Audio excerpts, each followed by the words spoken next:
Fala pessoal, me chamo Guilherme Garcia, eu sou professor da pediatria, aqui da Medicoff, e hoje vamos discutir um pouquinho como que funciona a estruturação da segunda fase do Revalida para a parte de pediatria, tudo bem? Então, conhecendo um pouquinho mais sobre a prova, a pediatria, ela vai ser a terceira estação, né? A terceira ali, né?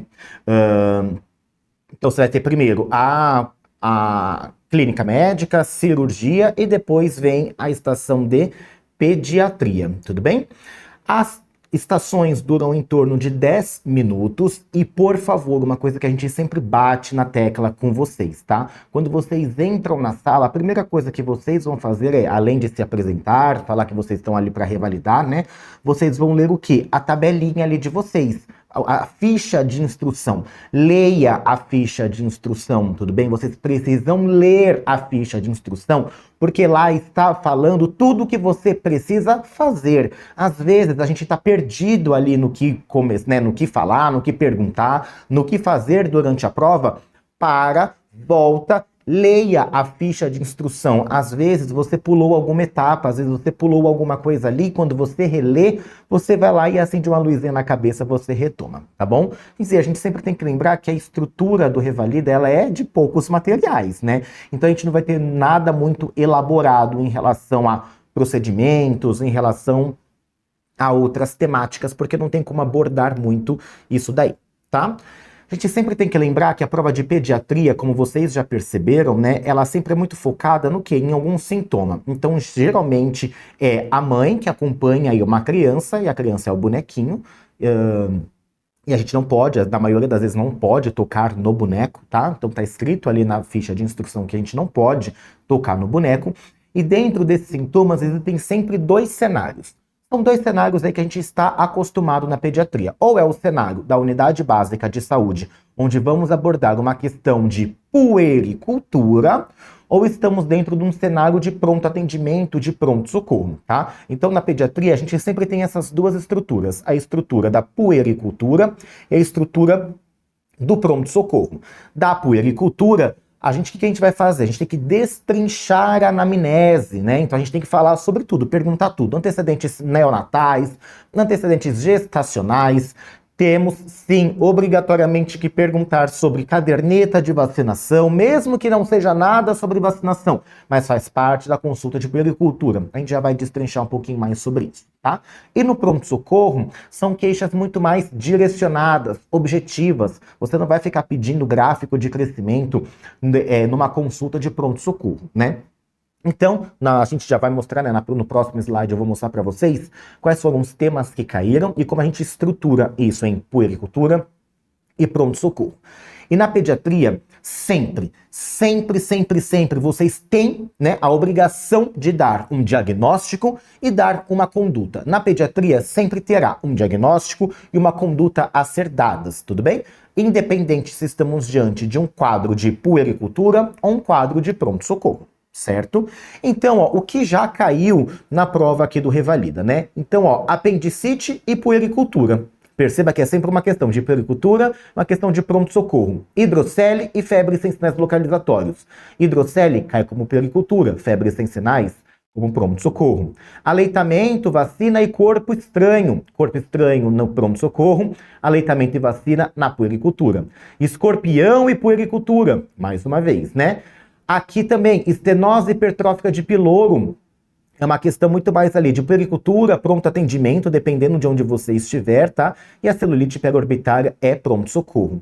E por último, criptorquidia, fimose e aferição. Essa aqui foi a única diferença, que as duas foram de puericultura, tá? Sendo que a aferição de PA foi muito mais uma questão de que abordava procedimento do que a anamnese em si, mas praticamente 3 pontos de 10, aí era para você fazer destrinchar um pouquinho da anamnese em relação aos fatores de risco para hipertensão arterial, para doença renal crônica e outras sintomatologias. Aí tinha que perguntar sobre sintomas, antecedentes, vacinas, tinha o gráfico de crescimento, perímetro cefálico, de estatura, que ele te entregava, tudo bem? Então por isso que é muito importante, e por mais que não conste aí no roteiro, né, não conste no roteiro da atriz, você precisava perguntar, Tudo bem? É isso que a gente vai falar um pouquinho aqui. Então, os temas quentes sempre serão puericultura, pronto-socorro infantil, e a gente vai falar um pouquinho das nossas apostas que vocês precisam aí ter em mente, porque já caiu em provas de segunda fase, na verdade, de primeira fase dissertativa, e eles podem transformar isso em alguma prova de segunda fase, habilidades clínicas. Tudo bem? Falando um pouquinho então sobre puericultura, como eu vou identificar que é uma puericultura? Quando a mãe ela vem com uma queixa que não tem gravidade, que não denota uma gravidade para aquele paciente, né? Então geralmente estou vindo aqui para aferir uma pressão arterial, estou aqui para uma consulta de rotina. E o pior de tudo que a gente percebe muito é quando a mãe fala que não tem nenhuma queixa, que ela veio ali somente para uma consulta de rotina, todo mundo fica muito perdido, não sabe para onde ir, né? E isso é muito comum porque uma consulta de puericultura serve exatamente para isso, para evitar que a criança fique doente ou para evitar que essa criança acabe sendo encaminhada ao pronto-socorro de forma desnecessária, tá? E também serve como modo de triagem exatamente para ver se ela precisa ir ao pronto-socorro. Tudo bem? Então, de acordo com a queixa, a gente vai estabelecendo se é uma consulta mais voltada para um pronto atendimento ou mais voltada para uma puericultura.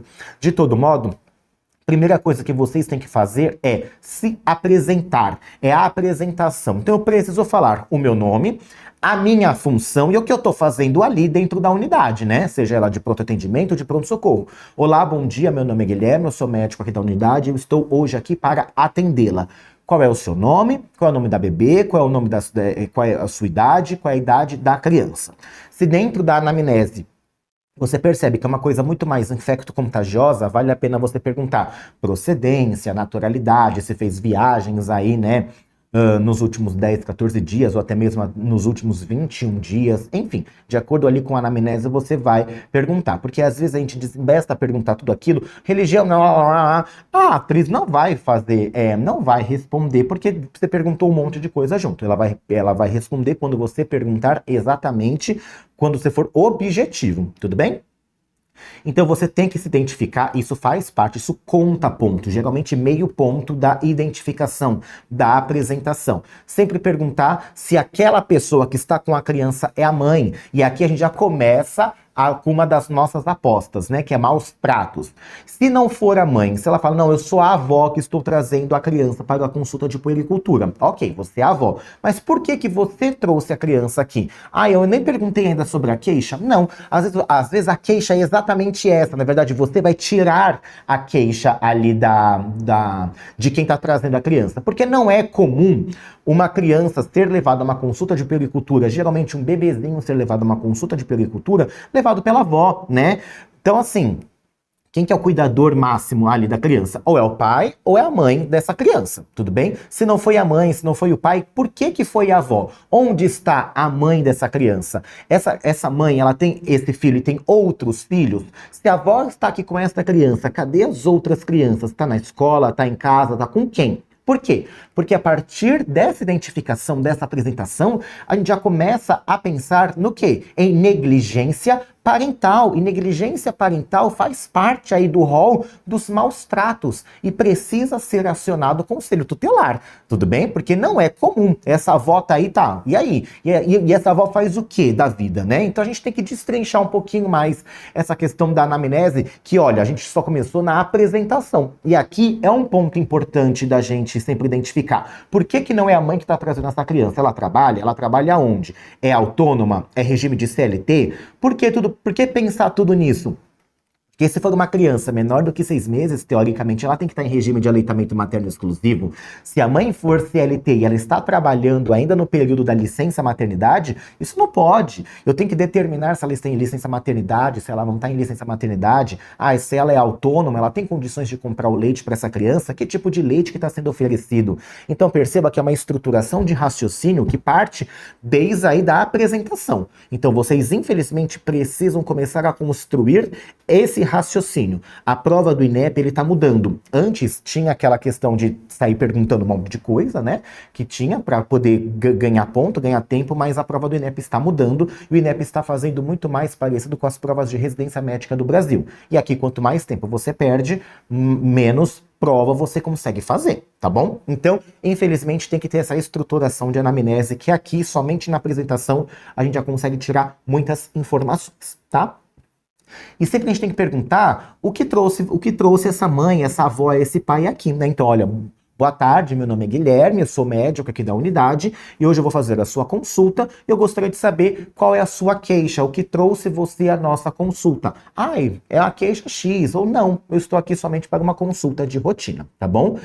Por mais que ela fale que a queixa dela seja, por exemplo, estou aqui porque ele está com, sei lá, dor de barriga, está com vômito, né? Você vai perguntar, além disso, ou pelo menos outros quatro sintomas secundários. Você teve febre, você teve diarreia, você teve, por exemplo, tosse e você teve algum problema na pele. Então, gente, por mais que a atriz ou ator, geralmente a atriz, né? Por mais que a atriz traga para você uma queixa ou nenhuma queixa, aborde pelo menos outras 4 secundárias. Geralmente, febre. Então, na pediatria, febre é o que a gente mais tem. Então, não esqueça de perguntar se teve febre. Por mais que ela fale não, por mais que ela fale não consta no roteiro, perceba que quando você pega o espelho de prova, né, o que era esperado, o procedimento esperado para a prova, sempre tem ali uma lista enorme para você perguntar pelo menos 3 a 4 sintomas, por mais que ela fale que não consta no roteiro. Então, não é porque não consta que você não vai perguntar, tá? Então, pergunta pelo menos 4. Você teve febre, vômito, e aqui entra diarreia também, né? Náusea, vômito, diarreia, tosse e alguma queixa de pele. Então pega pelo menos 4 sistemas, tudo bem? Então a febre, gastrointestinal, pele e respiratório. Vocês não vão errar e vão conseguir ganhar um pontinho se pelo menos isso fizer parte do PEP, tudo bem? Só que a gente também tem esse quesito de que podemos não ter queixa nenhuma. E por mais que não tenhamos queixa nenhuma, também pergunta sobre as queixas. Ai, não tem queixa nenhuma, tudo bem. Mas já teve febre aí nesses últimos dias? Não consta. Teve vômito, diarreia? Não consta. Teve alguma mancha da pele? Não consta. Teve tosse? Não consta. Perfeito, você pelo menos perguntou as 4 coisinhas e assim, não fica também fosforilando muito se tem um não consta. Só faça as suas perguntinhas e depois pula para a próxima, tudo bem? Então, é assim que a gente vai estruturar essa parte mais inicial da consulta de puericultura, tá? Então, e aí qual que vai ser a nossa terceira parte, né? Depois que a gente perguntou sobre as nossas queixas, vamos perguntar sobre os antecedentes gestacionais e neonatais. Então, aqui faz parte, gente, toda criancinha menor do que 2 anos de idade é obrigatório a gente perguntar sobre os antecedentes gestacionais e neonatais. Lembra que até os 2 anos de idade é o período ali onde a gente vai ter o maior crescimento pondero-estatural da criança e também do desenvolvimento neuropsicomotor. E qualquer coisa que tenha acontecido no período gestacional e neonatal pode interferir nesse crescimento e ter prejuízos na fase adulta. Por isso que é importante perguntarmos, para que a gente consiga identificar pontos de problemas. E aqui vai ser mais ou menos a mesma coisa que a gente tem nas queixas. Mesmo que a mãe, mesmo que a atriz fale, não consta, temos que perguntar pelo menos como que foi a gestação, se ela teve intercorrências ou não, qual que foi a via de parto, se foi normal ou cesárea, e se teve intercorrências neonatais, se ela teve algum probleminha ali, ficou ictérica, se teve alguma alteração nos testes de triagem neonatal. Pelo menos perguntar isso, porque a gente já percebeu que é uma constância que, nas consultas de puericultura pelo INEP, ele gosta de que você pergunte pelo menos 3 coisas sobre os antecedentes gestacionais e neonatais. E essas 3 foram as que mais caíram. Como foi a gestação, se teve intercorrências ou não, qual que foi a via de parto e se teve intercorrências neonatais. Como assim intercorrências neonatais? Se nasceu prematuro, se nasceu com um pezinho adequado. Tudo bem? E neste quesito, né, se você está perguntando, aí a mãe está falando não consta, não consta, não consta, por mais que ela fale não conste, pergunte pelo menos essas 3 coisinhas, tá? Intercorrências neonatais eu deixei assim, né? Mas sempre lembrar de perguntar se a criança precisou ficar internada, precisou ficar na UTI, ou se ela foi prematura, tá? E nesse quesito, sempre peçam a caderneta da criança, tá? Ai, não entregou a caderneta da criança. Ai, eu quero então a caderneta de saúde da criança, a caderneta da criança, eu quero a caderneta da parte que fala dos antecedentes neonatais gestacionais. Não entregou nada, é porque não Tem, é porque realmente não consta, mas você fez o seu papel de perguntar, tudo bem? De destrinchar essa questão e ver se aquilo ali bate ou não com a queixa da família, tá? Se a queixa, por exemplo, sei lá, algum problema de exame físico, porque tem um caroço que apareceu. Então a gente tem que perguntar nessa parte neonatal se esse caroço já estava lá ou não. É apenas vômito nesse momento. Então essa parte dos antecedentes fica muito mais secundária. Você vai perguntar, mas também não fica batendo muito em cima dessa tecla, tá bom? Depois que você perguntou dos antecedentes neonatais, que também às vezes não tem muita coisa aí, né? Porque a criança tem meses ou até 2 aninhos de vida, né? Você vai perguntar dos antecedentes pessoais dessa criança, dos antecedentes familiares. Ou seja, o que significa antecedentes pessoais?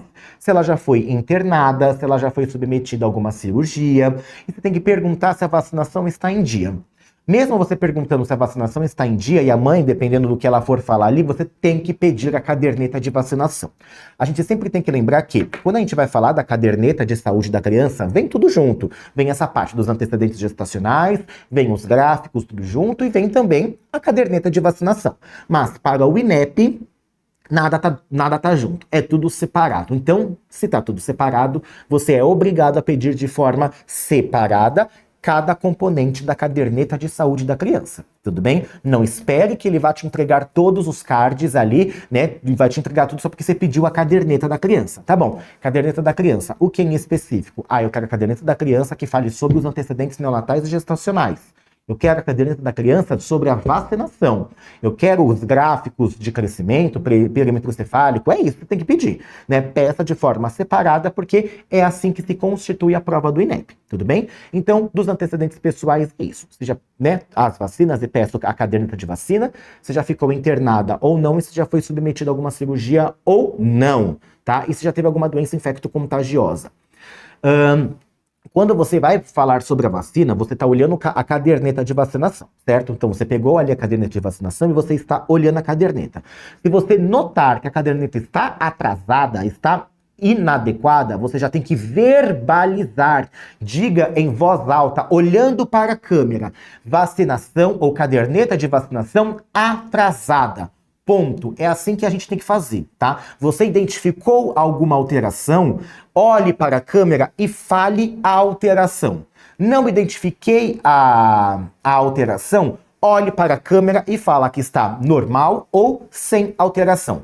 Para cada ação que você fizer, você precisa dizer se aquilo está normal ou se aquilo está alterado. Se estiver alterado, o que está alterado? Olhe para a câmera e fale o que está alterado. Sinalize que está alterado, tá? Então fala, olha, eu vi aqui que a criança de 3 meses ainda não tomou as vacinas de 2 meses. Então a vacinação está atrasada para pneumo 10, rotavírus, pentavalente e a VIP. Vamos precisar atualizar ainda hoje na consulta. Sei lá, né? Inventei aqui um casinho. Então, verbalize que está alterado e verbalize o que está alterado. Perfeito? Isso conta ponto, certo? Além disso, tem que perguntar para essa mãe, né, se essa criança ela tem algum antecedente familiar de hipertensão arterial, doença renal crônica, se tem doenças cardiovasculares na família, obesidade, diabetes. Perguntar pelo menos esses antecedentes, tudo bem? Porque isso, por exemplo, como estava ponto na questão da aferição de pressão arterial. Ela está indo aferir a pressão arterial por quê? Por que motivo, né? Ela já tinha 3 anos e 6 meses, então a partir dos 3 anos a gente vai aferir. Mas eu afiro a pressão querendo identificar alguma coisa, que é a pressão elevada, hipertensão arterial. Só que para que eu chegue nessas conclusões, eu também preciso ver se essa criança tem algum fator de risco que possa levar ela a ter hipertensão arterial, né? Então eu preciso perguntar se na família tem histórico de hipertensão arterial, de doença renal crônica, outras doenças cardiovasculares, obesidade e diabetes, tá? Como a gente já está acostumado na clínica médica, para vocês isso aqui não vai ser muita dificuldade. A gente precisa perguntar também e cavucar um pouquinho mais da nossa anamnese, tá? Nossa, mas tudo isso eu vou fazer numa consulta de anamnese, será que dá tempo? Lembra, gente, que vocês não ficam fosforilando em cima, tá? É uma coisa que é rápida, certo? Depois disso, a gente tem que perguntar sobre a alimentação e o padrão eliminatório fisiológico. Essa criança menor do que 6 meses está em aleitamento materno exclusivo, então através da data, né, da idade da criança, você também já vai estruturando ali a questão alimentar. Você não precisa fazer um diário alimentar dessa criança, né, porque nem dá tempo para isso. Mas você precisa identificar o quê? Até os 6 meses. Ela tem que estar em aleitamento materno exclusivo. Se ela não estiver, ela tem que estar tomando o quê? Fórmula infantil, né? E a fórmula infantil vocês precisam saber se ela está diluindo ou não da forma certa. Se for muito não consta, então só saber que ela está em fórmula infantil já é o suficiente. Mas às vezes ela pode estar em leite de vaca. E aí o leite de vaca vai precisar fazer a orientação. Primeiro, perguntar se essa mãe tem condições de comprar a fórmula infantil, se tem alguma contraindicação ou não à fórmula infantil, né? Saber por que a família optou por utilizar o leite de vaca. O Ministério da Saúde gosta de cobrar muito essa parte do leite de vaca diluído, porque ela pode ser oferecida para os menores do que 4 meses de idade, que não conseguem estar em regime de aleitamento materno e que a família não consegue aí financeiramente comprar a fórmula infantil. E para com essa ideia de que posto de saúde fica oferecendo lata. Gente, posto de saúde não é ONG, tudo bem? Então, infelizmente, no Brasil, mas no posto onde eu... Esquece, tudo bem? De uma regra geral, de uma forma geral, não tem esse quesito de ficar entregando lata de leite aí, tá? Então, esquece isso. Tem que sempre que lembrar que posto de saúde não vai ficar oferecendo fórmula, a não ser que a criança tenha algum erro inato do metabolismo ou que a mãe seja portadora do vírus HIV ou HTLV 1, 2, né? Então toma cuidado com esses vícios aí, tá? Então sempre perguntar da alimentação, se for os menores de 2 anos, tem que perguntar se ele já está na introdução alimentar, se já come a papinha, né? Se já come a comidinha aí a depender da consistência, né? E também da idade. E se ela tem algum vício aí alimentar, uma transgressão alimentar com doces ultraprocessados, a depender da queixa. Às vezes é uma criança que vem porque a mãe fala que ela tá ganhando muito peso, é uma criança obesa, sedentária, você vai ter que precisar aí, observar um pouquinho mais sobre a cadeia alimentar dessa criança, né? Sobre a situação alimentar dessa criança. Se ela tem muito mais ultraprocessado, lembrar da pirâmide energética da criança, né? A base de carboidratos, depois vem a base das frutas e derivados aí, né? Depois vem a parte das leguminosas e por último os energéticos extras, tá? E lembrando mais uma vez que tudo vai variar de acordo com a idade. Se eu tô com uma criança de 2 meses, eu não vou ficar perguntando se essa criança tá comendo arroz e feijão, né? Por favor. Então a gente tem que começar a estruturar a nossa anamnese, tentando identificar os nossos pontos aí em relação à faixa etária, o que essa criança tem que fazer com determinada faixa etária, tá bom? Vamos ter que perguntar sobre as eliminações, é uma pergunta rápida, tá? Xixi tá normal, cocô tá normal, isso é muito importante, porque xixi é normal ter em torno aí de 6 trocas de fraldas ao dia, né? No mínimo 6 trocas de fraldas ao dia, para que a gente veja se a criança está ou não hidratada ou desidratada, tá? Porque a diurese, ela é um importante fator para a gente para avaliar o status de hidratação. Claro que vamos ver em relação ao exame físico, mas a partir da anamnese, a gente já vai puxando algumas informações. É uma criança que está vomitando. Uma criança que está com diarreia, eu vou perguntar sobre o xixi, porque ele vai me dar o status de hidratação dessa criança de uma forma indireta. Então eu preciso perguntar. E o cocô tá normal? Às vezes é uma questão de constipação, uma questão de constipação intestinal. Então eu preciso perguntar sobre o cocô. Não, doutor, olha, o cocô dela não é normal, ela faz uma vez a cada 1 semana. Gente, uma vez a cada 1 semana para uma criança não é normal nem pra gente, né, que a gente fica entupido. Imagina para uma criança, a barriguinha fica distendida, aí tem que perguntar se ela tem hábitos retentivos, se ela segura muito, se ela já teve algum episódio anterior, um episódio pregresso aí de um cocô muito calibroso que machucou o bumbum dela e que ela tenha ficado assustada para ela ter esse hábito retentivo, né? Se ela tem algum trauma em relação a esse desfraude. Então é muito importante a gente perguntar essas questões. Entre o xixi e o cocô, sempre perguntar, a depender da idade, se ela está usando fralda ou se ela já começou com um desfraude aí, tá? Mas é uma pergunta rápida. Vai falar lá o não consta, mas pelo menos foi abordado. Tudo bem? Em relação a essa parte aqui, de novo, né, dos antecedentes pessoais e familiares, a gente sempre vai elaborar junto com... Sempre perguntar aí pra família, tá? É porque tem muita gente que gosta de colocar os antecedentes pessoais e familiares lá no final da consulta. tá? E não esquecer nunca, né, de perguntar se essa criança tem ou não, ou se toma ou não, medicamentos, tá?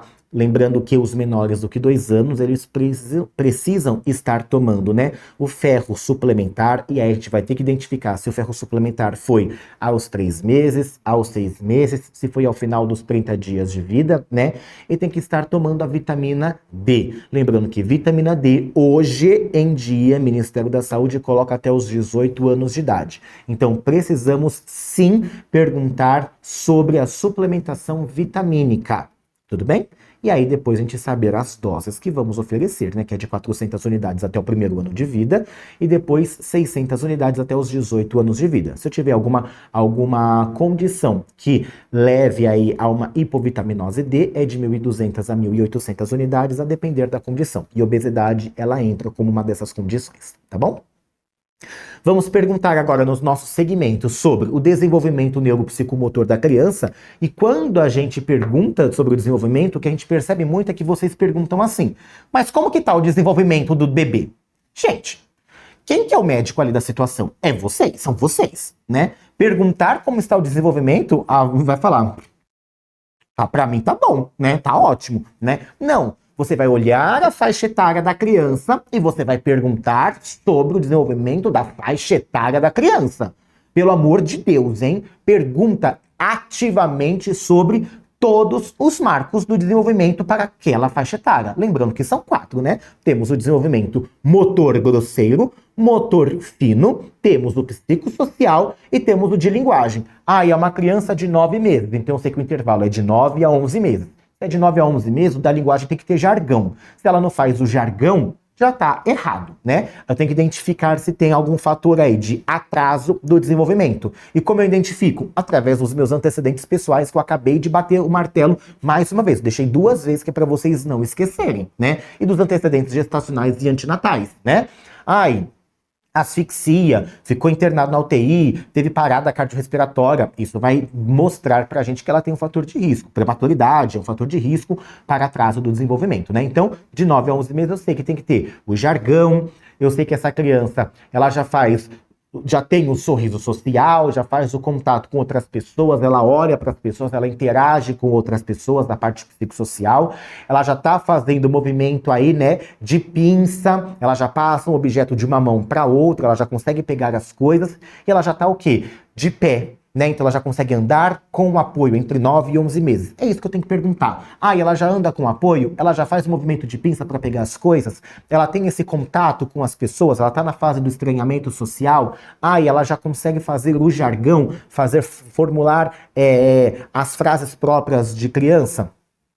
Não consegue. Então eu tenho que perguntar para a faixa etária anterior para ver se eu consigo identificar se isso é um alerta para atraso do desenvolvimento ou se isso realmente se configura como um provável atraso do desenvolvimento. É chato? É chato, gente, mas infelizmente não tem para onde a gente fugir, tudo bem? Então sempre lembrar de perguntar diretamente sobre os marcos do desenvolvimento. E por favor, pergunte antes de solicitar o exame físico, porque se você solicita o exame físico, no exame físico vem descrito o exame neurológico, e no exame neurológico estão os marcos do desenvolvimento, você perdeu ponto. Não adianta você ficar verbalizando o exame físico, sendo que era para você ter perguntado. Às vezes a mãe vai falar, não consta, mas você perguntou ativamente, pontuou, e aí vem o exame físico e te mostra aquilo. Agora, se vem o exame físico e você nem sequer lembrou de perguntar sobre o desenvolvimento, acabou, vai perder ponto, porque era algo para ter sido feito antes do exame físico, tudo bem? Caso seja alguma queixa específica sobre esta temática, vocês abordem. Se não fica perdendo tempo, porque vocês já percebem que são muitas coisas na puericultura que tem que perguntar, tá? Sempre lembrar que sono, exercício, telas, escola, depende muito da idade. Uma criança de 1 mês de idade não tá na escola, né? Então toma cuidado. Lembra, pediatria sempre é dependentíssima da idade, tudo bem? Tem que perguntar se tem queixa ou não em relação a sono, exercício, tela, escola. A criança tá com mau desempenho na escola. Tá bom, é um mau desempenho porque ela tem algum atraso do desenvolvimento? É um mau desempenho porque ela não dorme as horas de sono que ela deveria dormir? É um mau desenvolvimento porque ela está excessivamente em telas, né? Então eu preciso questionar essas coisas, né? Ah, é uma criança com obesidade e sedentarismo. Então, obesidade e sedentarismo, qual que é o tempo de tela? Qual que é o tempo de exercícios que ela pratica? Obesidade leva a bullying. Ela está sofrendo bullying na escola? A gente pode ter uma questão de segunda fase muito mais psicossocial, né? Lembrar que temos na banca do INEP esse ano 2 psiquiatras infantis, né? Então, essa temática de cyberbullying ou bullying na escola, né? Ela pode ser um tema aí importante e isso gera, inclusive pra gente que é pediatra, deixa a gente em uma saia justa aí, tá? Porque é difícil de fazer essa abordagem, né? Porque a gente sempre vem muito ali no quadradinho perguntando coisas que é da nossa rotina, mas esquecemos que as nossas crianças cada vez mais estão sendo inseridas no mundo digital, né? Cada vez mais percebemos que as crianças também são maldosas, né? Querendo ou não, elas são maldosas e tem ali a questão do bullying, né? Então precisamos aí nos prevenir, tá? E tem que ser perguntado caso a queixa seja sugestiva e seja passível de se abrir temática para esses 4 subitens, tá? Lembrando mais uma vez que são temas secundários. Se é uma criança de 6 meses que vem com queixa de diarreia, eu não vou ficar perguntando de sono, tela, escola e exercício. Agora, uma criança de 8 anos obesa, eu vou perguntar como estão os exercícios, como estão as telas, se ela sofre bullying na escola, desempenho dela na escola. Ah, é uma criança com suspeita de transtorno do espectro autista, né? Ainda mais porque tem a bancada ali da psiquiatria infantil. Tem que perguntar. Tá? Além muito mais da parte do desenvolvimento neuropsicomotor, mas eu tenho que perguntar como é da escola. Ah, tem TDAH. Lembrar que TDAH, para dar o diagnóstico, tem que ter em 2 ambientes distintos os critérios de desatenção ou hiperatividade e impulsividade. Então, eu tenho que perguntar como é essa criança na escola, como é essa criança dentro do ambiente em casa. Então percebam que essa é a estruturação de uma anamnese completa, mas não quer dizer que vocês vão ter que abordar de forma completa essa anamnese no momento da prova, porque às vezes não dá tempo. Tudo bem?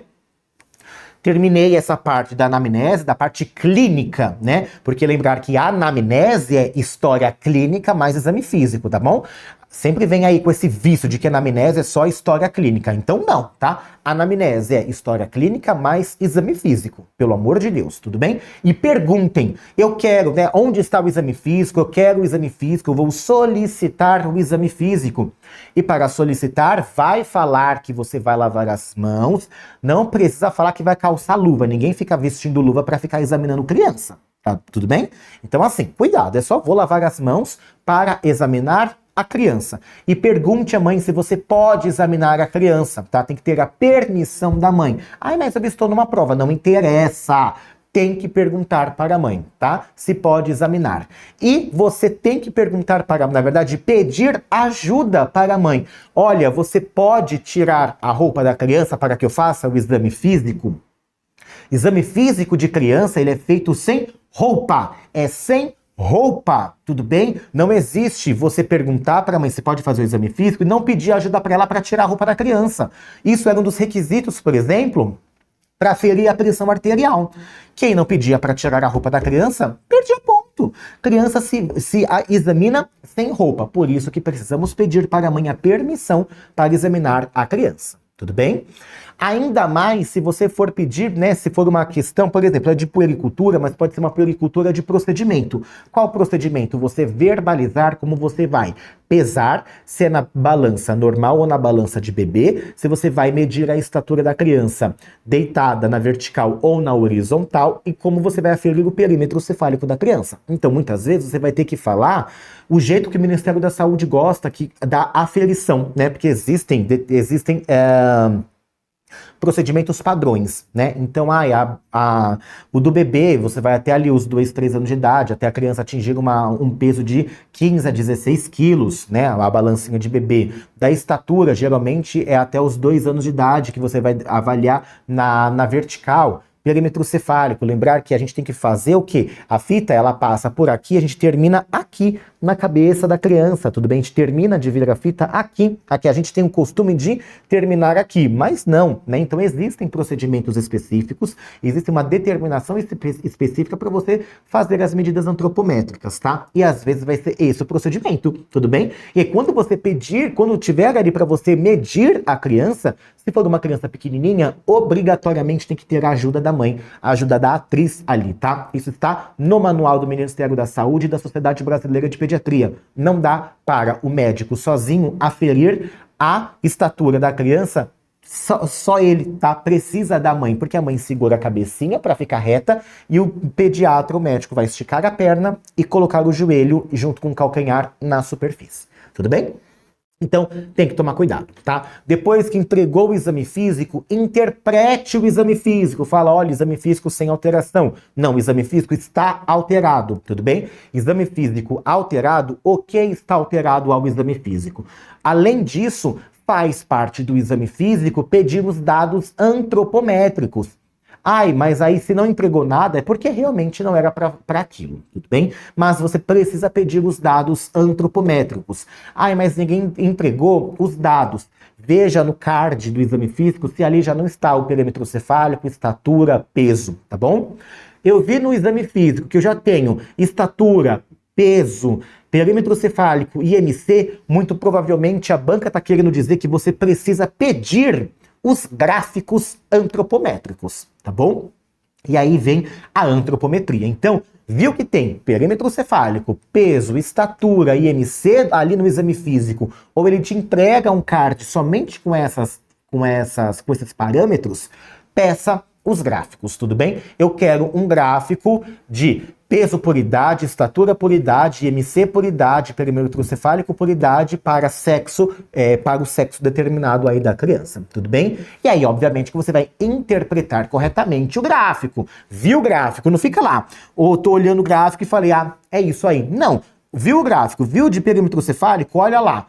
Perímetro cefálico dentro da normalidade, paridade, tudo bem? Então, verbalize. Ai, tá maior que o Z-score mais 2, macrocrania, macrocefalia. Tá menor que o -2, microcefalia. Dê nome às coisas, tudo bem? Porque isso faz parte dos diagnósticos, da elaboração dos diagnósticos, tá bom? Uma coisa aqui que eu sempre pego com vocês, que vocês erram muito, é a classificação do IMC. Não existe IMC normal para a idade, tá? Ou ele é eutrófico, ou ele é magreza, ou ele é magreza acentuada, ou ele é risco de obesidade, obesidade grave.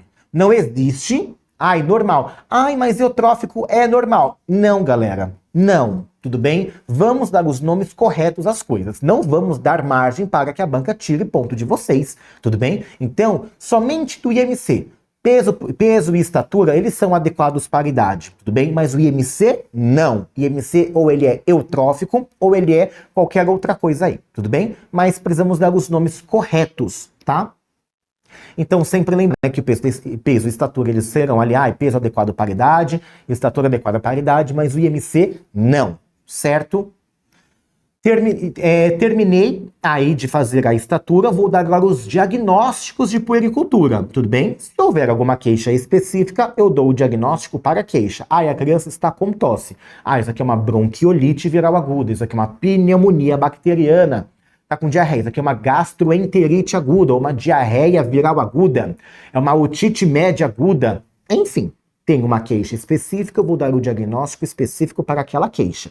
Agora, não tenho queixa nenhuma, aí eu tenho que dar os 5 diagnósticos da puericultura. Quais que são eles? A alimentação.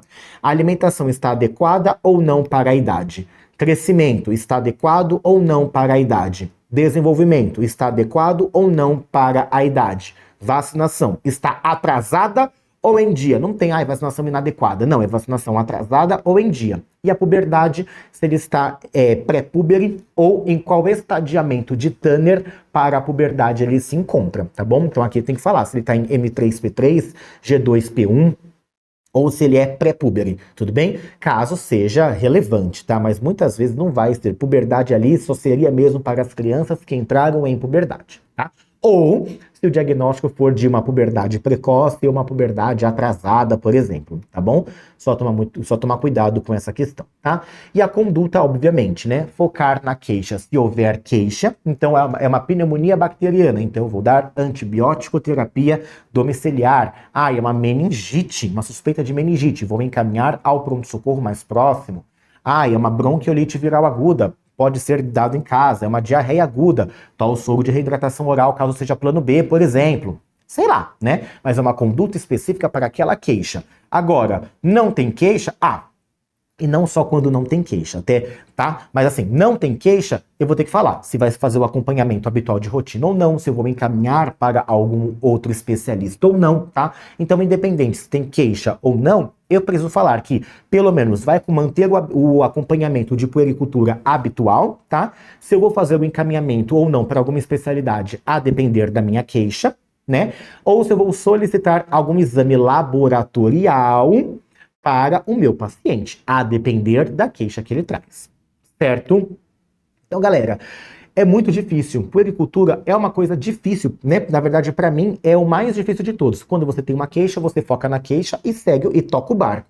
Na puericultura, não. Na puericultura, você tem que fazer o que? Uma abrangência. Então, quando a gente fala ali da puericultura, né, que o INEP trouxe, era isso, para você abordar várias coisas. E dentro dessas várias coisas, você vai percebendo erros que você tem que consertar. E geralmente, quando ele traz isso, é em questão de vacinação ou questão de alimentação. Tá bom? Então a gente não pode esquecer nunca sobre isso. E todas as vezes que o INEP trouxe alguma coisa sobre puericultura, sempre tinha um gráfico para ser analisado. Então não esqueçam de solicitar os gráficos, certo? Então sempre valorizo o raciocínio clínico de vocês. Vocês têm um raciocínio. Eu entendo que no dia da prova a gente está muito nervoso, então tudo foge da cabeça. Mas lembra, nossa, eu tô parado aqui, eu empaquei. Volta lá na ficha. Leia as instruções e veja se você já fez o que está sendo pedido ali, né? Olha, isso aqui eu já fiz, isso aqui eu já fiz. Opa, isso aqui eu não fiz. Então, opa, deixa eu voltar e ver se eu consigo abordar aqui, tá? Muitas vezes você não precisa terminar a prova inteira, né? Terminar a prova toda, chegar até o final da prova toda, não é garantia de que você vai tirar uma boa nota. Tudo bem? Se você conseguir fazer bem feito todos os passos que estão solicitados ali no espelho, né, no padrão esperado da prova, muitas vezes você vai melhor do que gente que falou que conseguiu terminar a prova, tá bom? Então, toma muito cuidado com isso, tá? E também, claro, não fique perdendo muito tempo em coisas que vocês estão ali, né? Tá vendo que tá muito não consta, não consta, não consta, não consta, não consta. Você já fez as 4 perguntinhas básicas que nem a gente já tinha falado? Gente, pula pra próxima, tudo bem? Do pronto-socorro infantil, sempre temos queixas específicas que a gente vai precisar abordar e destrinchar um pouquinho mais, tá? Então, tá lá no pronto-socorro infantil, alguém fala, olha, está com febre, mas é somente a febre? É aí que eu vou ter que perguntar dos outros 4, né, das outras 4 coisas. Aí é febre, tá bom, mas teve tosse? Teve manchas na pele? Teve vômitos e diarreias, por exemplo, né? Sempre tem que destrinchar um pouquinho mais. Tá com dor para urinar? Então a gente sempre tem que perguntar, tudo bem? Quando começou a febre, qual foi o máximo de temperatura que chegou? Porque se for aquela febre sem sinais localizatórios de 3 a 36 meses, temos sempre que lembrar que a temperatura menor ou igual a 39 e maior do que 39 vai mudar as nossas condutas, tudo bem? Perguntar para a mãe se ela deu algum remédio, algum antitérmico, se a febre passa com a administração desse antitérmico, como que fica o estado geral da criança fora da febre, porque se a criança está aqui, ó, super de boa, rock and roll, fora da febre, muito provavelmente isso pode ser um quadro viral, mas se a criança fica prostrada, mesmo depois que a febre passa, isso já denota uma gravidade ao quadro, tá bom? Se essa febre está associada a algum outro sintoma, então tosse, coriza, se ela está associada a uma odinofagia, uma disúria, dor de ouvido, dor abdominal, vômito, diarreia, porque muitas vezes ela é uma febre mais alguma outra coisa e a gente vai dar nome a essa outra coisa. Mas se for febre e nada mais, podemos estar diante de um quadro de febre sem sinais localizatórios, tá bom? E exatamente isso que eu sempre bato com vocês, sempre lembrar da faixa etária da criança, porque se for febre no recém-nascido, não tem discussão, vai internar, fica muito mais fácil para vocês raciocinarem. Se for uma febre numa criança entre 1 e 3 meses e nada mais, vou ter que perguntar pelo menos painel viral, hemograma e urina para poder fazer os critérios de Rochester. Ai, não preencheu o Rochester, vai internar, vai coletar tudo, né? Então a gente não pode esquecer. E febre sem sinais localizatórios já foi um tema que caiu e isso pode cair novamente, porque já faz tempo que não cai, tá bom? Sempre perguntar. Febre, geralmente na criança, ela é infecto-contagiosa. Eu tenho que perguntar da vacinação e eu tenho que pedir pelo menos a caderneta de vacina. Se também falar, não tem caderneta, mas a vacina está normal, acredita nela, porque não tem muito para onde você correr no dia da prova, tá? e perguntar se já teve esse quadro antes. Já teve mais isso daqui antes? Não, foi a primeira vez. Perfeito. Não, doutor, ele já tem esses quadros recorrentes, por exemplo, de febre junto com um monte de aftas na boca e um monte de carocinhos no pescoço. Opa, será que isso pode ser pifapa? Né? Aquela adenite com a faringite recorrente. Então é isso que a gente tem que perguntar. Tudo bem? E sempre perguntar se já utilizou antibiótico nos últimos 30 dias, exatamente para denotar gravidade ao quadro e uma possibilidade de resistência bacteriana ou não, tá? Terminei de fazer a minha estruturação de anamnese da febre, eu vou pedir o exame físico. E eu peço tudo. Ah, eu não tenho queixa nenhuma, somente a febre. Então eu peço tudo. Otoscopia, rinoscopia, horoscopia, genitália, ânus, tudo. Né? Até a unha eu peço para ver se não tem nada ali associado, tá bom? Agora, tem sim febre com dor abdominal. Então, gente, a gente já sabe que pelo menos otoscopia, horoscopia aqui vai ficar mais secundário. Mas acaba pedindo, porque a gente acaba pedindo todo o exame físico, tá bom? Vamos pedir laboratoriais para investigação, se for necessário. Às vezes você já diagnosticou a febre ali, né? Já diagnosticou o que causou a febre, não vai precisar de exames laboratoriais. Mas muitas vezes, se estivermos diante de alguma, por exemplo, febre sem sinais localizatórios, uma suspeita de apendicite, né? Uma dor abdominal com febre, aí vamos ter que pedir pelo menos um PCR, hemograma, culturas. Deu febre que você vai internar, eu tenho que solicitar a cultura, seja ela cultura de líquor, de urina ou cultura sanguínea, a depender do que você esteja pensando, tá bom? Vou solicitar líquor, urina e urocultura, pensando em febre sem sinais, um raio-x de tórax e abdômen, e claro, tudo dependendo da queixa, tá? Mas se for febre nada mais, pede o combão. Tá? E cuidado, que muitas vezes o INEP ele coloca para você, né, para pontuar os 4 primeiros que você disser. Então, gente, não saia chutando qualquer exame. Raciocine em relação ao exame que você vai pedir, tudo bem? É febre nada mais. Vou pedir um TGO e TGP. Poxa, você já queimou 2 exames pedindo um nada, né? Peça as coisas que são relevantes à temática da queixa, tudo bem? Se for, por exemplo, então, vômito com cefaleia, febre, eu tenho que pensar em arboviroses, meningite, mais em meningite quando tiver, por exemplo, rigidez de nuca ou alguma alteração do nível de consciência. Eu tenho febre mais diarreia com vômitos, pensar na gastroenterite aguda. Febre, taquipneia e tosse, pneumonia, febre, sibilância nos menores do que 2 anos, bronquiolite viral aguda, febre nada mais, febre sem sinais localizatórios. E a partir daí, solicitar os exames necessários e nunca esquecer de dar o diagnóstico e dar a conduta específica para aquela queixa. Certo? Em relação à dor abdominal, mais uma vez, abordar quando que começou essa dor, que tipo de dor que é? É dor em faixa? É uma dor localizada? É uma dor difusa? Dor difusa, geralmente, por exemplo, é uma dor abdominal associada à diarreia. Opa, isso pode ser uma gastroenterite aguda, isso pode ser parasitose intestinal, né? É uma dor em faixa? Pancreatite, não é? A gente sempre tem que lembrar, porque pancreatite caiu no adulto, só que na cirurgia. Nada impede do INEP colocar pancreatite na faixa etária pediátrica, tudo bem? Ainda mais que está aumentando os casos de obesidade, de colecistite, coledocolitíase e, obviamente, de pancreatite, tá? Então, não podemos esquecer, sem contar que não somente isso, né? Mas temos malformações do trato gastrointestinal que podem levar a pancreatite aguda, como, por exemplo, o pâncreas divisum, né? Que é o pâncreas que não se divide. Fica aqui os 2 ductozinhos aqui, eles não se unem para formar o pâncreas normal que a gente conhece, tudo bem? Então, não esquecer disso, tá? E, obviamente, gente, que pediatria não é uma coisa, também um bicho de 7 cabeças. Vocês lembrando da clínica da cirurgia, por exemplo, dessas partes de abdômen agudo, isso se aplica a mesma coisa para a faixa etária pediátrica. Temos alguns pormenores em determinadas coisas, mas, via de regra, tudo é a mesma coisa, tudo bem? Se está associado a algum ou sintoma ou mais, é só dor abdominal ou tem dor abdominal e diarreia, dor abdominal e vômito, tem uma dor abdominal e icterícia? Opa, será que é uma hepatite? Será que é uma colangite? Será que é uma colecistite, né? Se é dor abdominal e tosse, por quê? Pneumonias de lobo inferior, pneumonias de base, podem causar dor abdominal referida, tudo bem? Então cuidado, muitas vezes na dor abdominal a gente pede raio-x de tórax para poder ver essa questão do lobo inferior. E a dor abdominal e disúria, será que é uma pielonefrite, alguma infecção do trato urinário?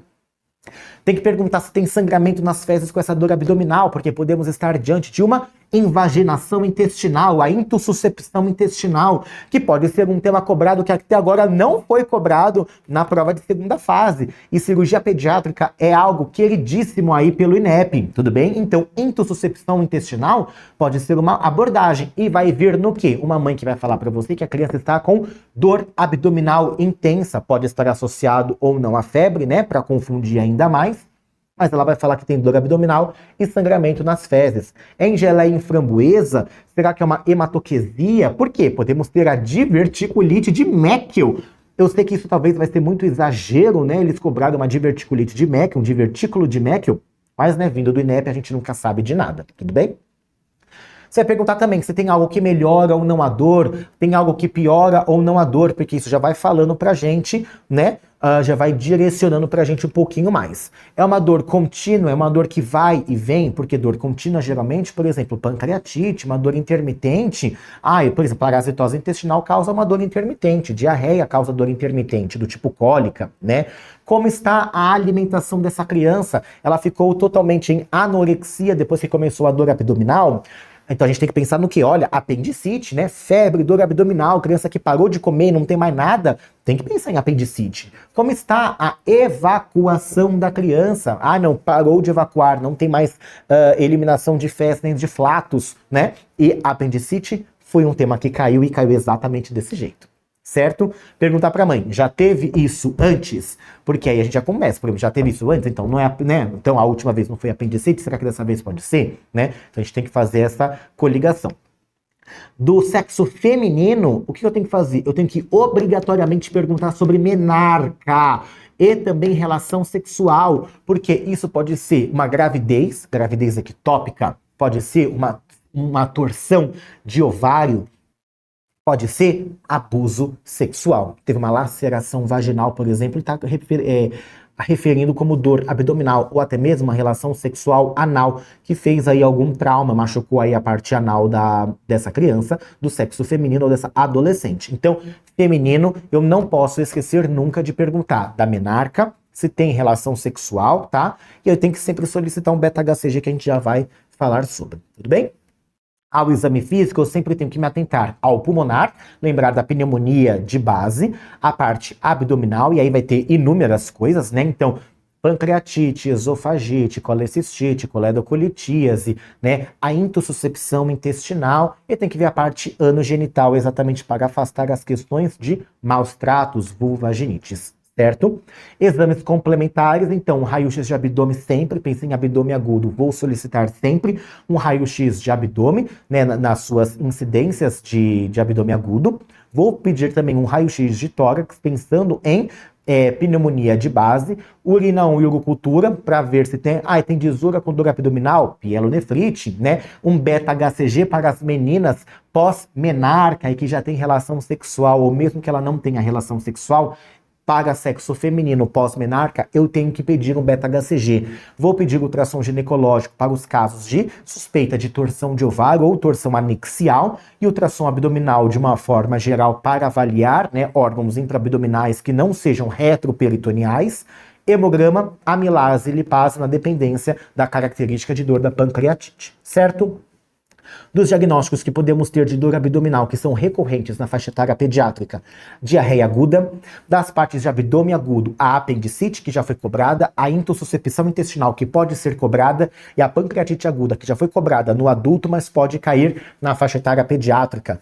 Pneumonia de lobo inferior, né? Pneumonia lobar inferior pode causar dor abdominal referida. Infecção do trato urinário, geralmente pielonefrite, pode causar, e a cistite pode causar dor abdominal. Não podemos esquecer também do que? Gravidez, ela pode ser ectópica ou tópica, mas para ter uma dor abdominal intensa, geralmente ela é ectópica e pode ser rota. Isso pode cair na GO, como uma criança, um adolescente, mas pode cair na faixa etária pediátrica também. pode ser um tumor de ovário que vai fazer a torção de ovário, teratoma, né? E podemos ter também o quê? A DIP, né? As doenças inflamatórias pélvicas. É uma criança que pode estar sendo abusada sexualmente e você vai identificar o abuso sexual através de uma doença inflamatória pélvica, tá? Abuso sexual sempre tem que lembrar. E também a ingestão de corpo estranho.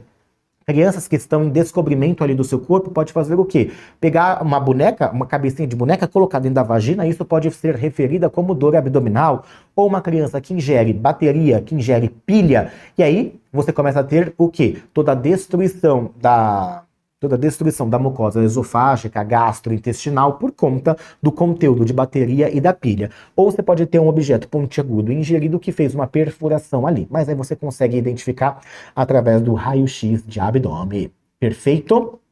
E, obviamente, se for uma questão de puericultura, lembrar de parasitoses intestinais. Ou podemos ter o quê? Uma criança que vem com abdômen agudo obstrutivo, você faz o raio-x, vem aquela imagem em miolo de pão, a mãe fala que tem tosse, radiografia ali mostra aquele infiltrado disseminado, tem uma eosinofilia intensa, e a mãe fala que às vezes ele elimina vermes. Então podemos estar diante de um bolo de ascaris. Nada impede de ter também uma questão dessa na prova de vocês, tá? Então, esse é o leque de queixas da dor abdominal que sempre precisamos ter em mente num pronto-socorro.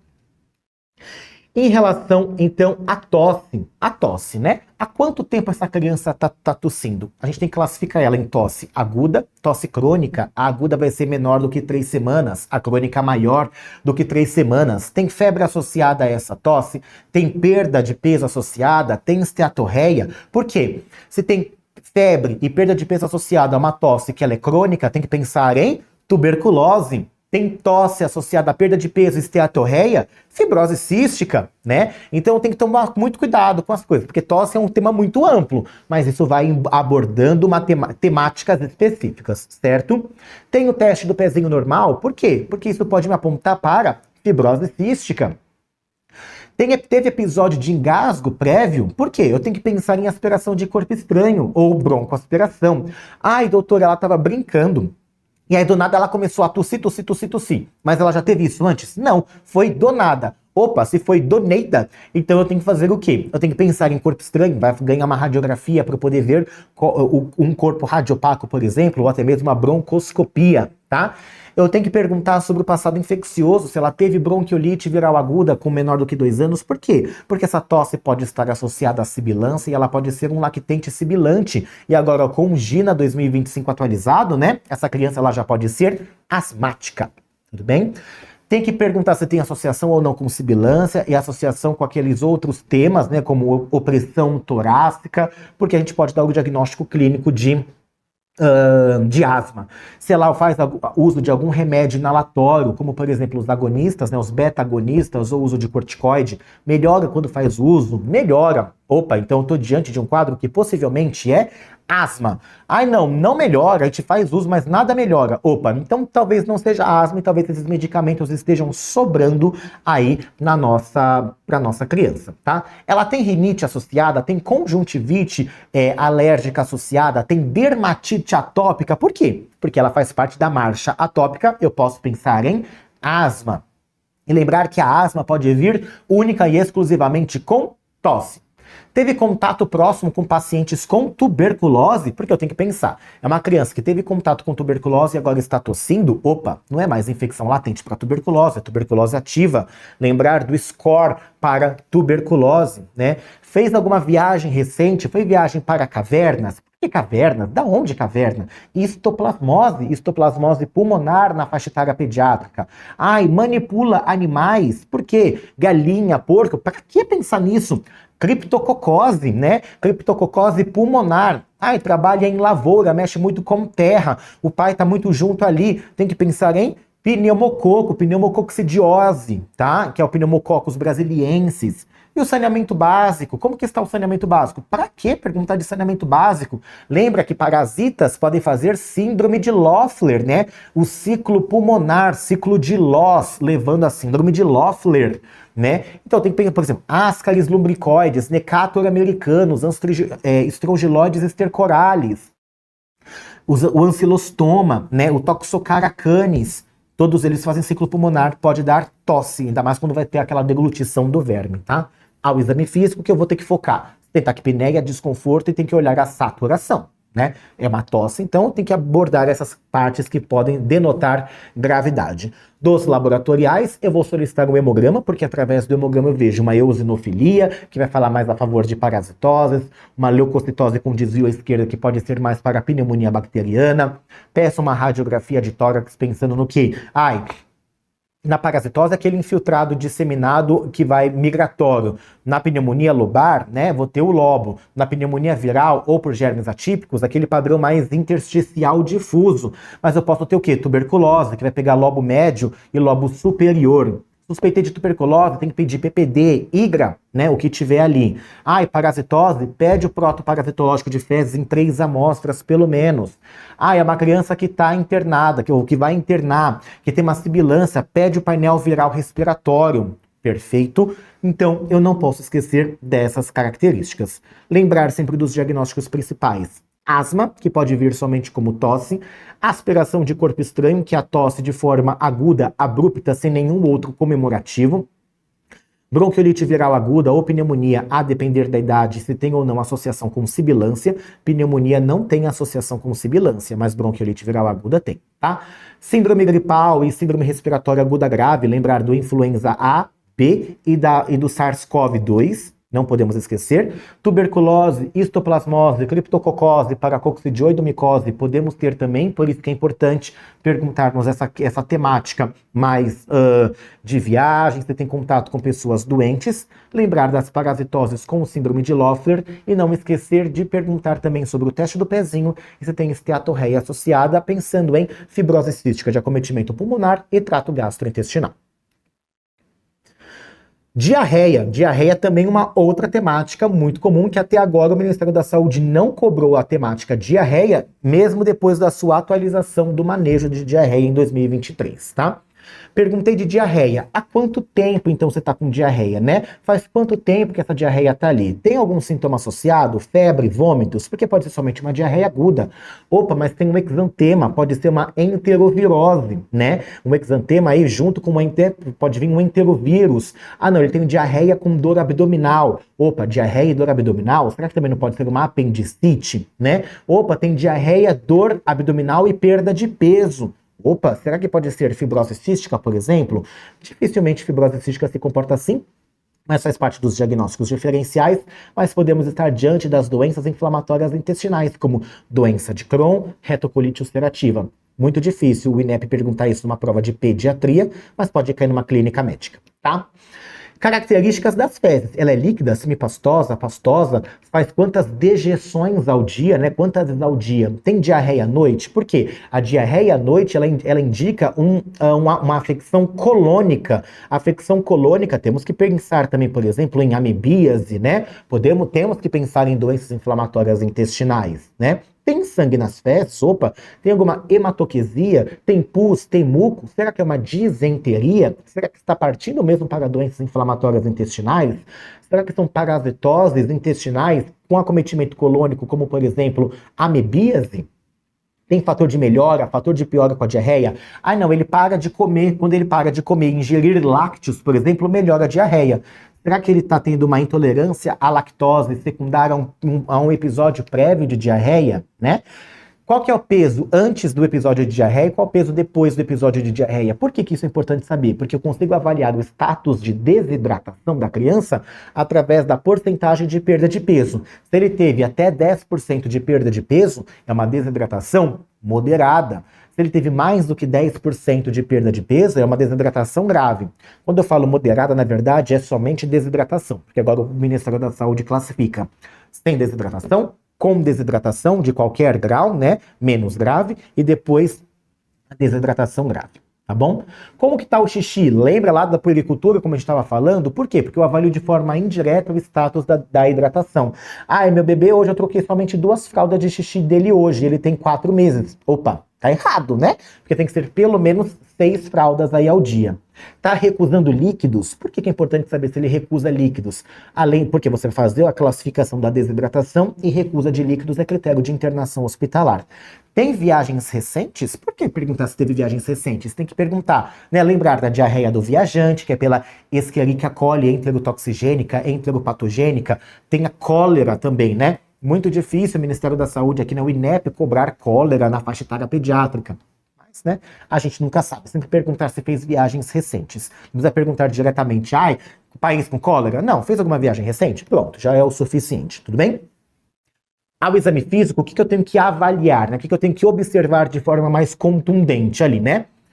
O estado geral da criança, o estado neurológico da criança, estado de hidratação, pulso, lágrima, saliva, perda de peso, a irritabilidade, sonolência, se ela está hábil a beber, ingerir líquidos ou não, sinal da prega, perfusão, para que eu consiga classificar essa criança em sem desidratação, como hidratada,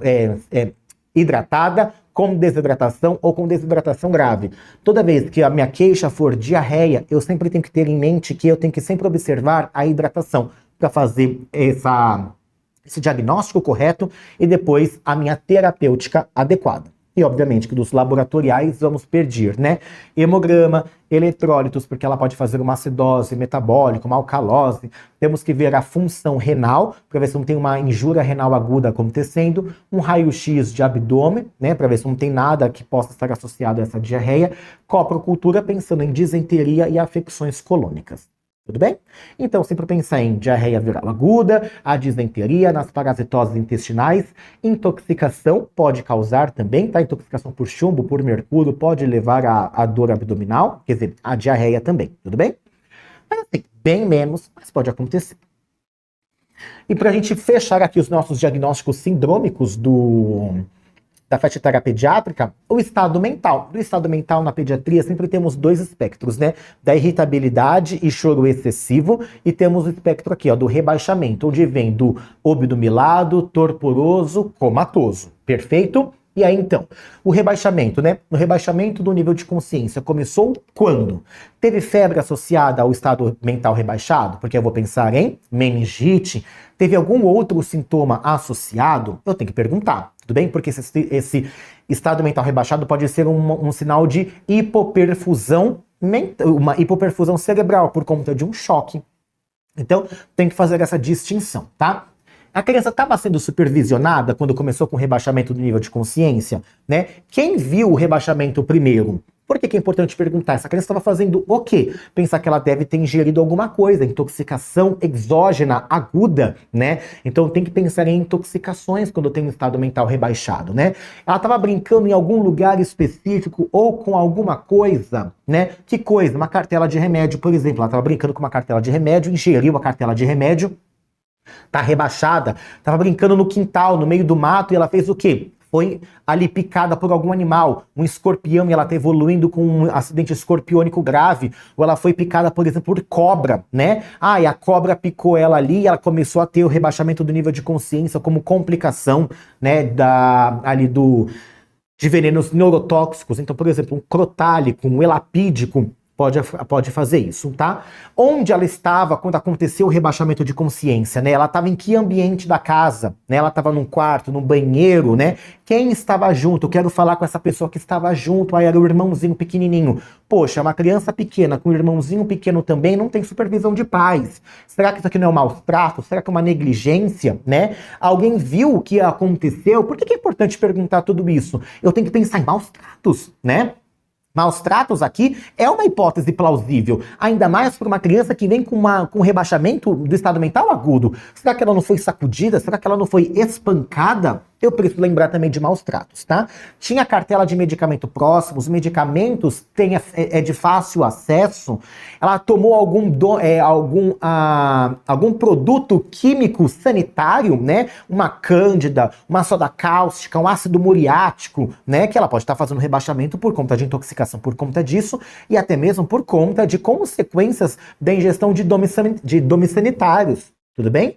Alguém teve queda? Alguém presenciou alguma queda? Porque isso pode ser um TCE grave, com hipertensão intracraniana, ou isso, com risco de herniação, ou iminência de herniação de tronco encefálico ou de uncus, né? Ou a criança foi arremessada, jogada, tá? Ainda mais em crianças pequenas, que vai ser maior do que 90 centímetros, ou nos maiores de 2 anos, maior do que 1,20 centímetros aí, né? 120 centímetros. Não esquecer nunca de perguntar o desenvolvimento neuropsicomotor, porque essa mãe pode falar, esse bebezinho aqui de 2 meses, ele rolou da cama e caiu no chão. Bebê de 2 meses não rola. Tudo bem? Então eu preciso conhecer o desenvolvimento neuropsicomotor para eu conseguir indagar a depender da situação que essa criança se apresente, certo?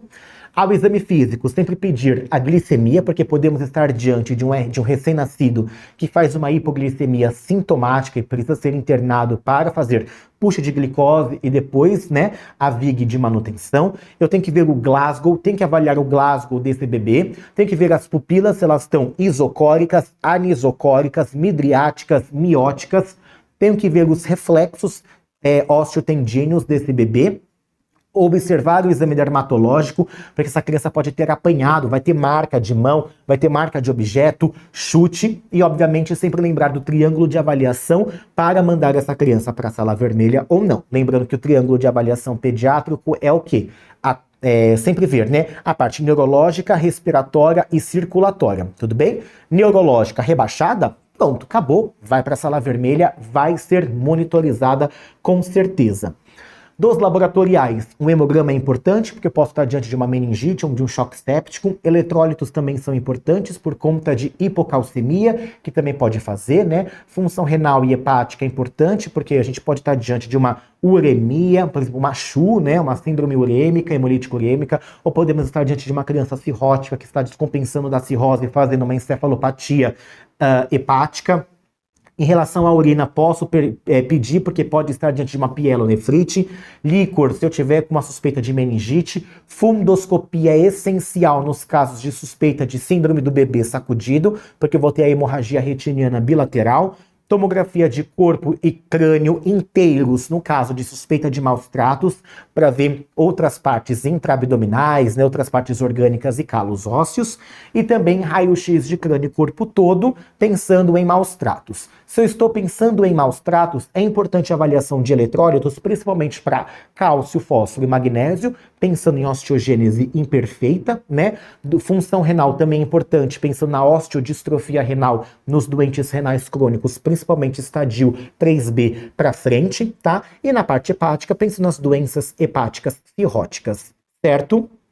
Então, não podemos esquecer sempre que estado mental rebaixado pode ter maus tratos, intoxicação exógena, então acetaminofeno, intoxicação por paracetamol, pode fazer uma hepatite aguda, uma hepatite fulminante, e vem com o estado mental rebaixado. Animais peçonhentos, eu posso ter infecção aí, na verdade, um choque secundário, tá? Vou pedir função renal para animais peçonhentos, por quê? Rabdomiólise, por exemplo, levando a uma necrose tubular aguda que está fazendo uma uremia. Tudo bem? Então, assim, são coisas difíceis, tá? Convulsão, meningite, hipocalcemia, hipoglicemia, maus tratos, como a síndrome do bebê sacudido, tá? E, mais uma vez, as causas infecciosas e o TCE grave, que acaba entrando também em incidentes, em injúrias propositais e as não propositais, tá? Sei que foi muita coisa até agora, né? Mas vamos lá para as nossas apostas. E as nossas apostas aqui, vamos começar com a meningite bacteriana e meningite viral. Os principais agentes aí, a gente sempre tem que lembrar que as meningites, a principal causa são as virais. Das virais temos os enterovírus não pólio, porque temos enterovírus pólio, que vai causar a poliomielite, tá? Mas temos enterovírus não pólio, dentre eles o Coxsackie e o ecovírus, mas podemos ter também o herpes vírus levando a meningoencefalite herpética. Mas o que mais preocupa a gente, o que mais causa preocupação são as meningites ou meningoencefalites bacterianas, tá? E aí a gente tem que dividir de acordo com a faixa etária. Nos recém-nascidos até os 3 meses de idade, prevalece E. coli, que faz parte dos grupos das enterobactérias junto com a Klebsiella, tá? O EGB, que é o Streptococcus agalactiae, ou Streptococcus do grupo B, e a Listeria monocytogenes. Para os maiores do que 3 meses, aí mantém, né, os enterovírus, como a gente já viu, né, o meningococo, que é a Neisseria meningitidis, que é um diplococo gram-negativo na coloração de gram.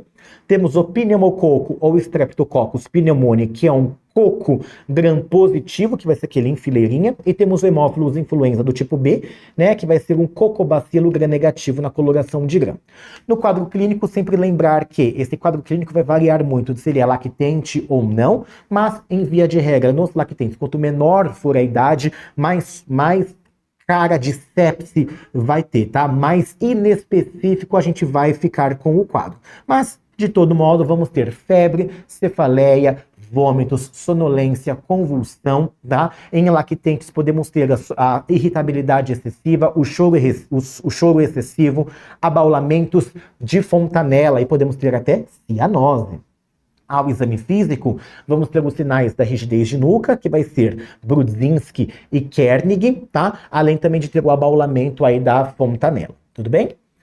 Do tratamento, de acordo com a Sociedade Brasileira de Pediatria, para os menores do que 3 meses, ampicilina endovenosa associada a cefotaxima. Para os maiores do que 3 meses, o ceftriaxone. E nos lugares onde tem uma alta prevalência de streptococcus resistentes, eu posso utilizar a vancomicina.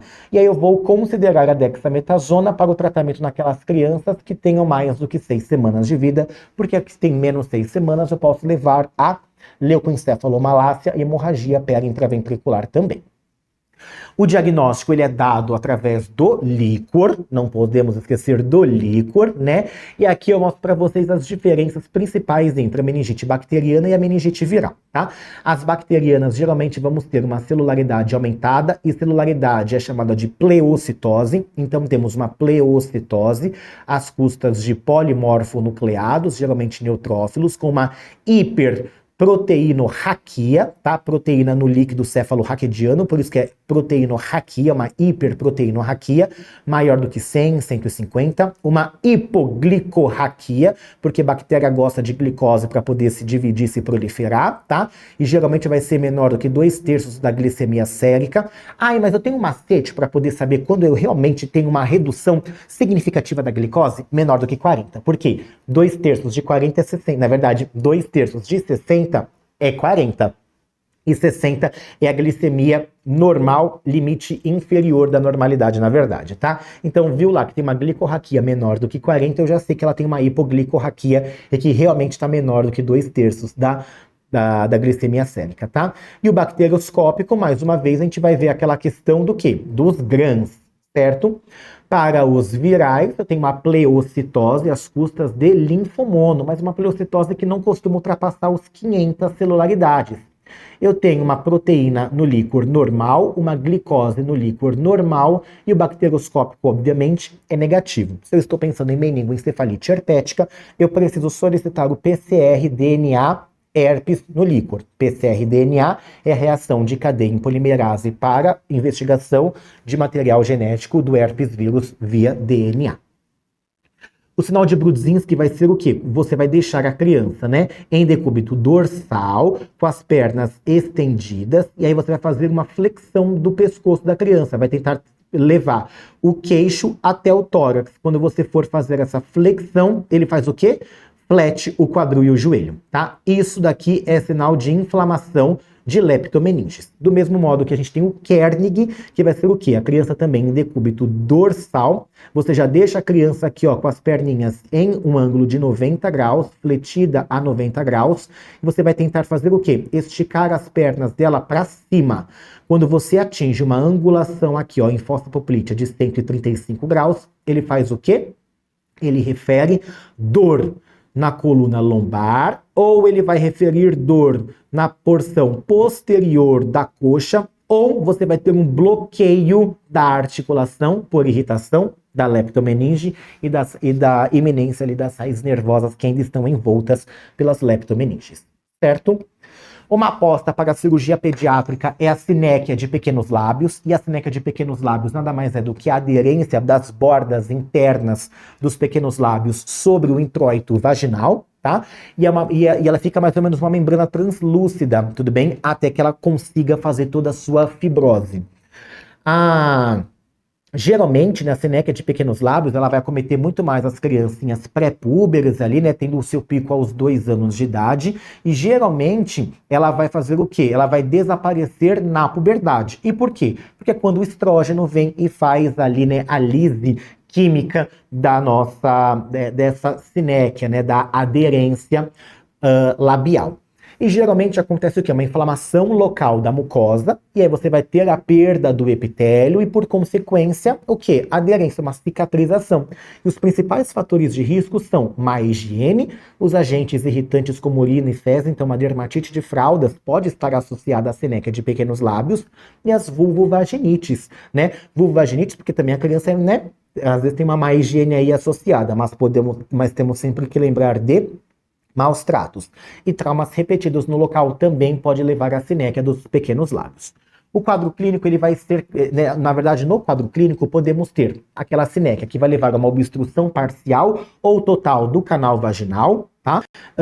Obviamente que se for parcial, assintomática, eu não faço absolutamente nada, mas se for uma parcial com sintomas ou total, eu tenho que fazer a lise cirúrgica ou o tratamento medicamentoso, sendo que o medicamentoso ele é preferencial ao cirúrgico, tá?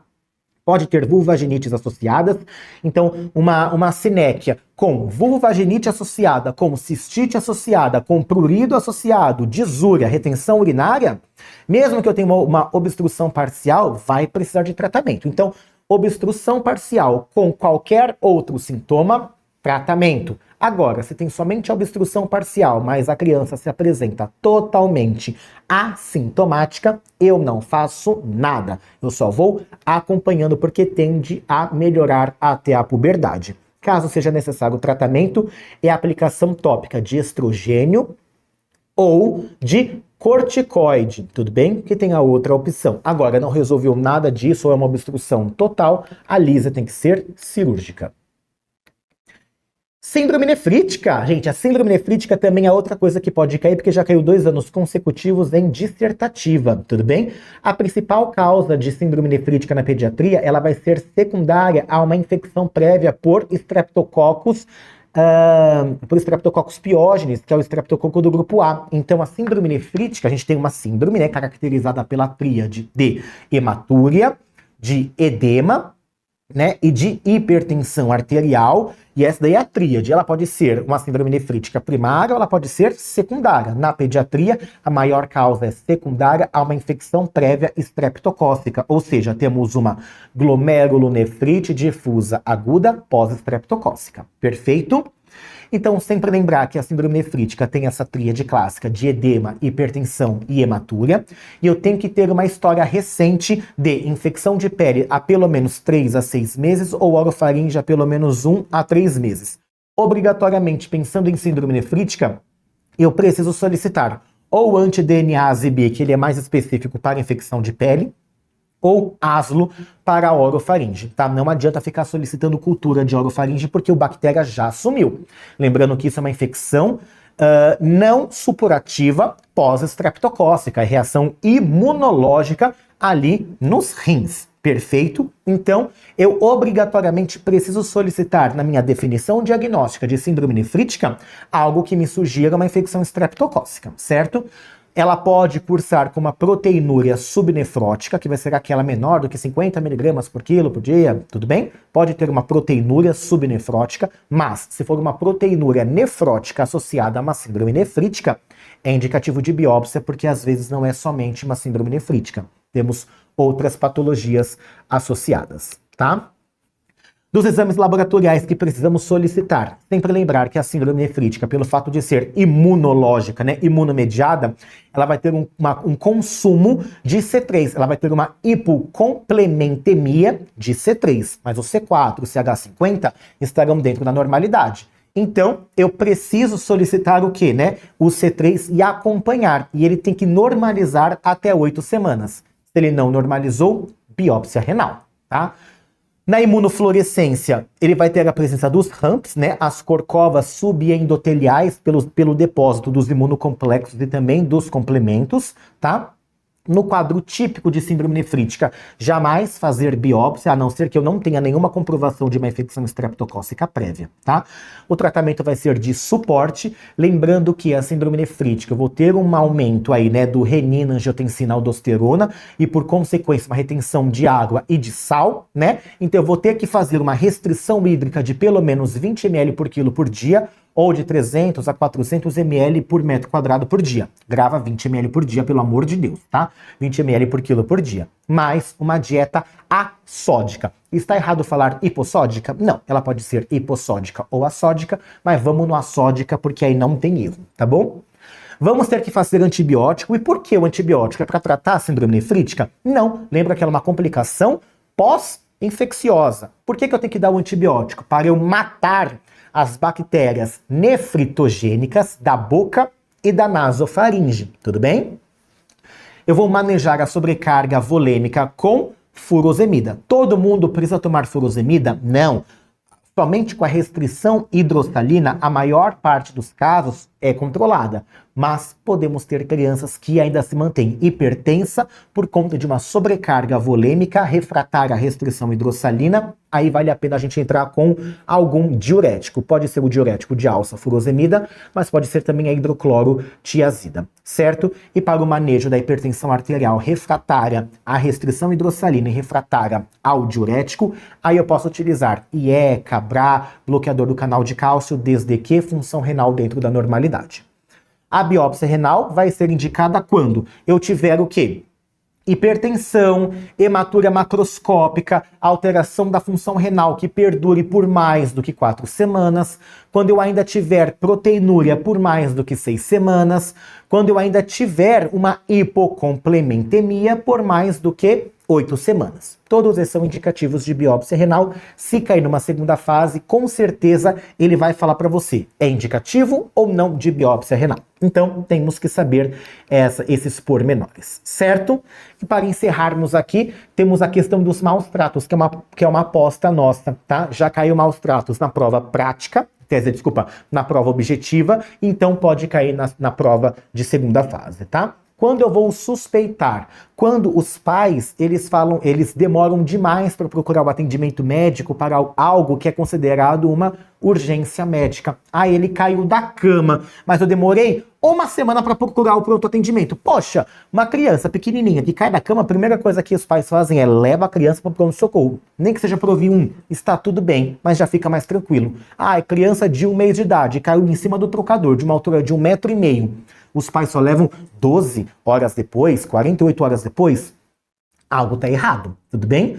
Quando a história for discordante, o pai fala uma coisa, a mãe fala outra coisa, né? As histórias são diferentes. Quando as lesões são incompatíveis com o mecanismo de trauma descrito. Ah, ele estava em cima da cama, rolou e caiu no chão. Bom, caiu no chão, a primeira coisa que vai cair, que vai bater no chão é a cabeça, porque a cabeça ela é mais pesada na criança. Aí a criança vai lá e tá com um vergão enorme na região das costas. Isso muito provavelmente é marca de alguma coisa, apanhou nas costas, tudo bem? As lesões estão em locais incomuns. O que são locais incomuns em crianças? Nós somos seres frontais. Então, testa, queixo, face extensora de braço, cotovelo, joelho, face extensora de pernas, né? São áreas que a gente, quando cai, é isso que vai ralar, né? Vira e mexe, a gente vê criancinha com o joelhinho ralado e tá tudo certo. Lugares que não são comuns. Dorso, né, região de costas, nádega, abdômen, posterior de coxa, porque é onde o pai vai lá, né, a mãe vai lá e dá cinta, chinelo, enfim. Então são locais incomuns. Também palma de mão, planta de pé, por conta de queimadura, né, passa ferro de passar em cima da mão, ferro de passar na solinha do pé. Tudo bem? As lesões são incompatíveis com a idade. Ah, uma criança de 1 mês que rolou. Não, gente, rolar é somente com 4 meses. Ah, essa criança estava engatinhando. 4 meses. Não, engatinhar, teoricamente, é com 9 meses, né? Em torno ali dos seus 8, 9 meses. Então, não. Ai, mas ela andou e puxou ali a toalha de mesa e caiu café quente em cima dela. A criança vai ver se tem lá 6 meses. Criança de 6 meses não anda, isso é um marco dos 9 aos 11 meses de idade. Então, temos que, infelizmente, também investigar o desenvolvimento neuropsicomotor. Diferentes estágios de cicatrização, tanto ósseo quanto em relação à evolução do hematoma. Então, podemos ter um hematoma roxo aqui, um esverdeado aqui, amarelado aqui, um roxo aqui, um esverdeado aqui, ou seja, ela está apanhando ininterruptamente, tá? Suspeitei de maus tratos, qual que vai ser o meu protocolo de abordagem? Fazer o atendimento médico, levantar a suspeita, né? E levantei a suspeita, eu vou fazer a minha investigação clínico-laboratorial, e do laboratorial vai incluir um hemograma, raio-x de corpo todo e de crânio, tomografia de corpo todo e de crânio, endoscopia na suspeita de shaking baby, que é a síndrome do bebê sacudido. Tem que pedir cálcio, magnésio, fósforo, PTH, vitamina D, lembrando da osteogênese imperfeita. O hemograma vem para plaquetopenia, lembrando que leucemia pode fazer dor óssea, né, e múltiplas equimoses, tá? Lembrar também do neuroblastoma. Neuroblastoma pode fazer metástase óssea e fazer fraturas espontâneas desse osso. Pode ter equimose bipalpebral aí. Então, por isso que é importante fazer a tomografia do corpo todo e também o hemograma, certo? Decisão sobre a internação hospitalar. Então, se aquela criança tem um risco de revitimização, eu preciso internar essa criança por conta, né, dessa suspeita dos maus tratos. Sempre pedir avaliação da equipe multidisciplinar e eu tenho que fazer a notificação institucional obrigatória, tá? Eu tenho que notificar o SINAM por conta, né, de agravos aí, o conselho tutelar e caso, né, não tenha conselho tutelar na cidade, eu posso acionar Ministério Público ou Vara da Infância e Juventude, tá? Mas obrigatoriamente a notificação ao SINAM e ao conselho tutelar, tudo bem? E aí também, se você quiser, se for um risco muito grave aí, né, se for um maus tratos grave, que a criança precisou ser internada, tá comatose e tal, eu posso sim acionar o Ministério Público e a Vara da Infância e fazer os devidos encaminhamentos aí. Sempre lembrar que a alta vai ficar às custas do juiz e eu não fico envolvendo polícia nesse rolo todo aí, tudo bem? Isso não é competência e jurisprudência policial, tá? Síndrome do bebê sacudido, só pra gente fazer um lembrete aqui, porque é a nossa principal causa de maus tratos, além da síndrome do bebê espancado. Geralmente ela vai ser o quê, né? É um traumatismo crânioencefálico abusivo relacionado a sacudidas vigorosas nos menores do que 2 anos. Isso vai fazer com que o cérebro fique batendo de frente para trás, levando a cisalhamentos de substância branca, além de focos hemorrágicos e destruição e rompimento, na verdade, das veias ponte, onde a gente vai ter o hematoma subdural. Com esse movimento, o olho também fica batendo e temos hemorragia retiniana, tá? Geralmente é uma história incompatível e muito provavelmente é menino que chora muito e do nada a criança ficou muda, convulsiona, perdeu a consciência, tem rebaixamento de consciência aguda. Temos também diferentes estágios aí de evolução de outras lesões. Lembrando que quando a pessoa vai pegar o bebê para sacudir, ela faz força e pode ter fratura de costela, tá? Ou até mesmo fratura de outros lugares onde a pessoa tá pegando, fratura de braço. Então pega o bracinho da criança aqui, ó, ela vai lá e quebra como se fosse um gravetinho, ou torce o braço da criança como se fosse em espiral, tá? Fratura em espiral, ou aquela fratura em alça de balde, tudo bem? Os sinais são muito inespecíficos, porque a criança ela pode vir com uma irritabilidade excessiva, um choro inconsolável, ou ela pode vir letárgica, com rebaixamento do nível de consciência e apresentando convulsões. Tem outros comemorativos, como febre, intoxicação e entre outras, tá? Temos os sinais sugestivos de hipertensão intracraniana, como abaulamento de Fontanella, podemos ter a tríade de Cushing, além também de alterações pupilares, a depender de onde foi o foco hemorrágico e se tem ou não hipertensão intracraniana, tá? A anisocoria, ela fala muito a favor dessa questão da hipertensão. O tratamento vai ser de suporte, multidisciplinar, sempre lembrar de notificar o serviço social, o conselho tutelar, fazer o SINAM, né? Fazer a notificação do SINAM e também chamar aí Vara da Infância ou Ministério Público. Mortalidade alta com alta morbidade, tá? As crianças saem sequeladíssimas, tudo bem? Então, sempre lembrar da nossa tríade aqui, ó, da parte cerebral, né? Encefalopatia e hemorragia. A hemorragia pode ser subdural ou subaracnoídea, mas geralmente ela é subdural. A hemorragia retiniana, que é praticamente patognomônica, e as fraturas de costela posterior, porque é onde se pega a criança para poder chacoalhar. Para a gente poder finalizar de vez aqui a nossa discussão do raio-x, a nossa última pauta são as doenças exantemáticas.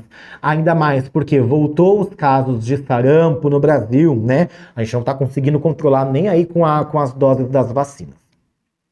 O sarampo, galera, ele vai ser causado pelo paramyxovírus, que faz parte aí dos morbilivírus, e vamos ter o exantema associado à febre com um desses critérios, respiratório, né, tosse ou conjuntivite. Então, isso aqui é a definição do quadro suspeito de sarampo, tá?